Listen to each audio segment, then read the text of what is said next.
President Obama saying evidence of a deadly chemical attack in Syria is enough to justify military action against the Assad regime with or without United Nations approval. Stephen Yates is the former deputy assistant to the vice president for national security affairs and is CEO of D.C. International Advisory.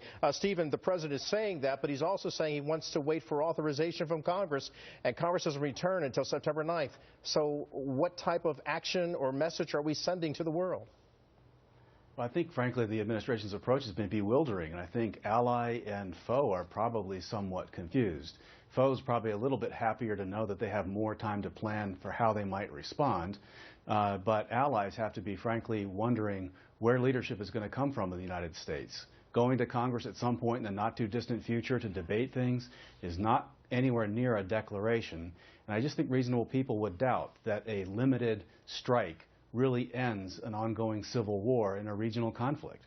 Ed Henry was reporting to us that the president made this decision overnight while walking through along the grounds of the White House. Why do you think he had such a reluctance? Well, I think he's had an ambivalence about the Civil War, and I think he is very, very reluctant to have another intervention that really could quickly go beyond his control. I mean, the escalation options of the opposition are many. We want a limited strike, according to what the president says, but that doesn't mean they will oblige. Stephen, whatever decision the president would have made, he would have been damned if he did and damned if he didn't. That's the beauty of the Oval Office. There can only be one sitting there, and every time you decide, it literally means to cut away options, to cut away support. But the president has seen this coming for a long time.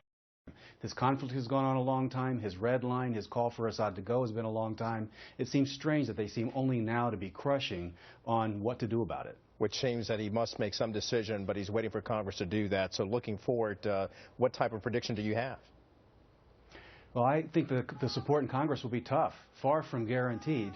The UK Parliament's a cautionary tale, and without a larger vision for where this could go and where America would be obliged to send its troops, I think that they'll be reluctant to give him a blank check.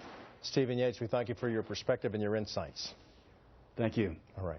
I think rarely on Saturday do we have the kinds of developments that we have had today. The president, after Secretary Kerry speaking yesterday, much more analysis for you. We have all of our correspondents, both overseas and here in Washington and New York. That'll do it for Kelly and me. Thank you so much for joining us for our special continuing coverage right here on the Fox News Channel. Greg Jarrett and Heather Childers will take it from here. Take care, everybody.